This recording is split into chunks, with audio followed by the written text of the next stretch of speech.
You have such beautiful hair. The lady smiled as she passed me in the mall. Why, thank you. I shook my hair slightly for emphasis. That was only my 50th compliment about my hair today, and my ego was loving it. You see, ever since I was small, I had this thick, gorgeous hair that was always the envy of girls in my class from as early as preschool. At age 5, I began doing shampoo commercials, and I've been doing them ever since. With mom and dad running their own financial firm, I was left home alone a lot. Don't feel sorry for me just yet. Keep watching my story and see how everything worked out. Oh, and before I forget, I met my boyfriend Marco at one of the commercials I did. His hair wasn't as great as mine, but then again, whose hair was? Yes, Marco. I walked up the driveway and found my keys in my purse. I'll meet you around 6, but don't keep me waiting this time. I turned the key into the hole and pushed open the front door. I came face to face with Mom as she tried to fight off a tall, heavily bearded man. As soon as Mom saw me, her face grew pale. I saw the fear in her eyes. Beverly, run! Without thinking twice, I ran out of the house all the way to the bus stop. I sat on a bench and panted. Hello? Bev, what's going on? I forgot that I was on the phone with Marco. Marco, something happened. Can you come over? Marco agreed, and then we hung up. Who was that man? I'd never seen him before in my life. I didn't have to wait long for a bus, and approximately 30 minutes later, I arrived at Marco's. He was waiting on the front porch for me. He ran up and hugged me. Babe, you're shivering. Let's go inside. I nodded and allowed Marco to guide me into the house and to the kitchen. His parents were just like mine, very busy and hardly at home. Did you call your dad? Marco poured me a glass of juice as I sat by the kitchen table. Oh no, how could I have forgotten to call Dad? I quickly called Dad and explained everything to him while Marco prepared sandwiches for us. Keep your phone close by. Dad hung up the call. Marco placed the sandwiches on the table, but I pushed mine away. Bev, everything will be okay. Marco stood up and held my hand. If you don't want to eat, then let's watch a movie together. Marco took my hand and we went to the TV room where he switched on a movie. After a few hours, my phone rang and I answered frantically. Hello? Hello? Bev, I've got Mom. Listen carefully. Dad gave me an address to meet them and said, Don't tell anyone, not even Marco. The line went dead. I've got to go. I grabbed my purse and kissed him quickly. I'll call you later, I said on my way out. About 15 minutes later, as I passed an alley that was close to where Dad told me to meet them, I felt someone grab me around my waist and they threw their hand over my mouth and pulled me into an alley. I struggled until I heard Dad's voice. Beverly, it's me. Dad spun me around and I hugged him. My eyes landed on Mom. She had a swollen eye. I hugged her and cried. We don't have time for this now. Beverly, give me your phone. I handed Dad my phone and I watched as he separated it and destroyed it quickly. But Dad! Let's go. Dad held my hand and I followed him. The three of us wove between the streets and alleys and hid in the shadows until we came to a mountainside. With the help of Mom and Dad, I was able to reach the top. How far again? I wiped the sweat from my brow. We're almost there. Finally, we arrived at a large bronze gate. Dad punched in the numbers and the gate slowly opened and we headed into the house. The house looked like an old Victorian house from the late 50s on the outside, but once we got inside, it was modernized. As soon as the door closed, I looked at my parents. I demand to know what's going on. Well? Dad walked further into the house. Your mom and I aren't who you think we are. I raised an eyebrow. What do you mean? Mom added. We steal for rich families. I gasped. Is this why you're never home? Because you're common thieves? There's nothing common about what we do. Dad's eyes grew dark. I ignored Dad and continued. So you're common thieves that, let me guess, are running from the law? What did you do, leave a fingerprint for the police to find? Dad raised his hand to slap me, but Mom caught it just in time. Beverly, when we went to retrieve the bracelet for our client, a $2 million bracelet, which was for the client's daughter's 18th birthday, I got jumped. And it never would have happened, but you insisted on doing the job solo. Dad rubbed his temples. I laughed. So another thief stole from you? That's laughable to say the least. This time, I got slapped, but it wasn't from Dad. It was from Mom. If we don't find the bracelet, all of us will never be seen again. You better pull yourself together and stop with the snide remarks. I have plenty more where that came from. I rubbed my face and willed myself not to cry. Why can't you just tell them you didn't get the bracelet? Because? Dad looked between Mom and I. The bracelet was already paid for, and that's what they're expecting.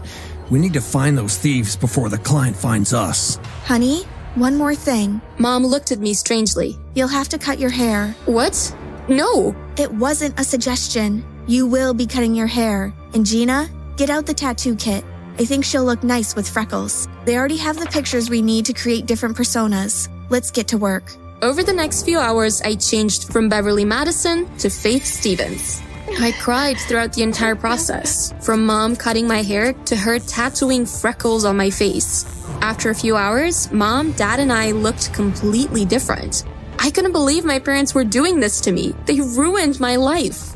After my new look, I found a bedroom and locked the door. I hated my parents. Good parents don't bring harm to their children. Suddenly, I heard Mom as she spoke on the other side of my door. I opened the door slightly. Mom had a phone. I knew what I needed to do. Later that night, I snuck into the room my parents shared. Mom was fast asleep, but Dad was nowhere to be found. The phone was on Mom's nightstand. I grabbed it quickly and headed back to my room as quickly as I dared. As soon as I was safe inside, I locked the door and called Marco. Hello? His voice was husky. Hi, babe, it's me. You'll never guess what my parents did to me.